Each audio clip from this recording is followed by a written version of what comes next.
This is parkour, a physical discipline of French origin founded by practitioner David Bell, in which participants learn to overcome obstacles as quickly and efficiently as possible.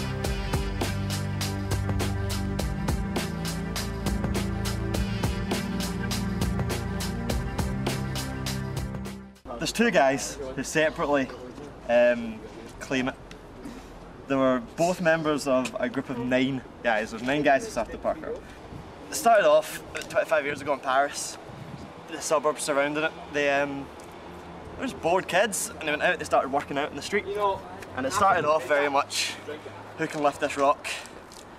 And then they went to like the forest in Sarcey, just south of France and stuff. Just south of France? Just south of Paris. And it started to become more movement based. Who can jump the furthest? You know, who can run fastest?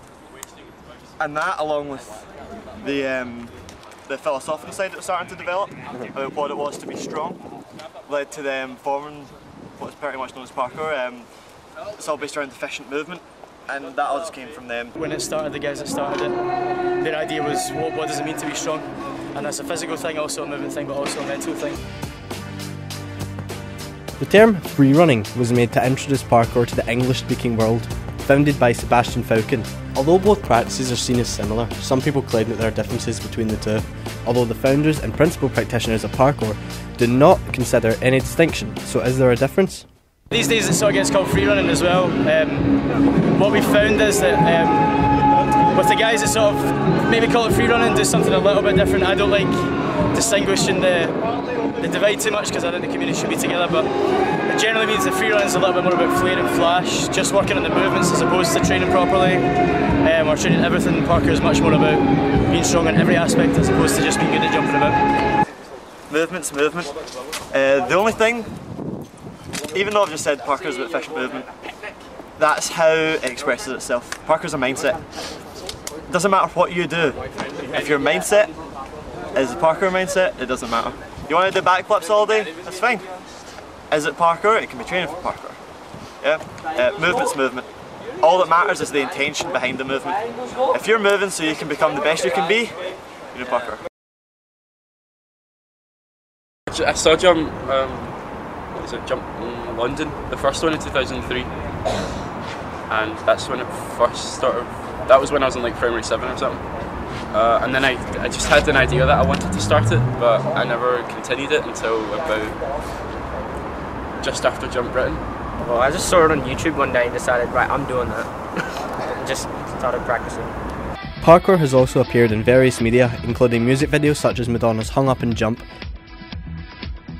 video games such as Mirror's Edge and Assassin's Creed, and also films like The Matrix and most notably Casino Royale, which starred a scene with Sebastian Foucan in which, after the attention parkour received, the military incorporated parkour into their training.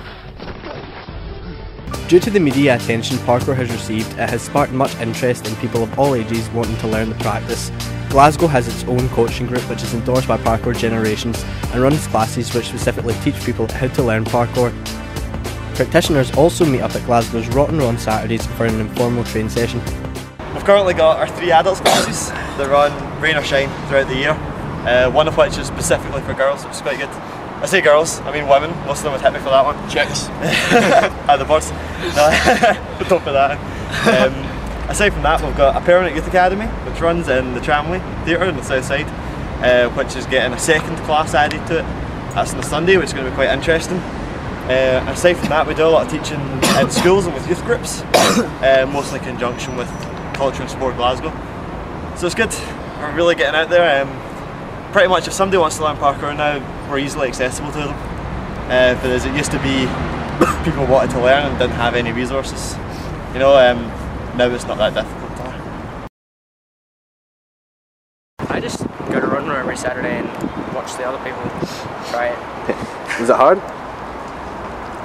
It's as hard as you want it to be, really. Like, if you're not very good, like anyone can do parkour, just at their own level.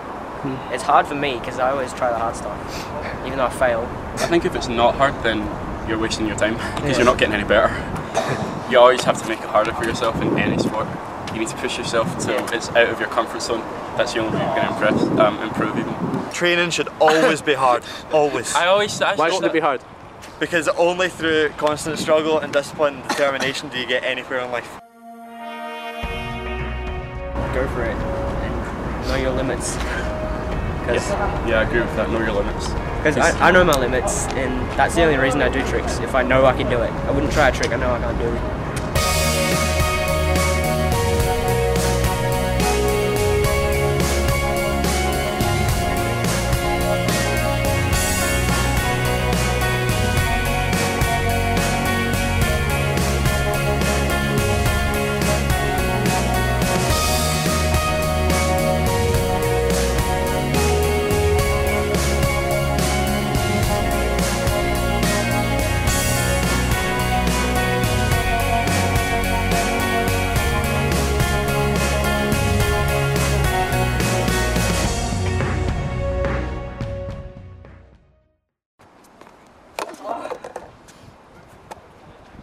Take two. I'd like to go. Take 3.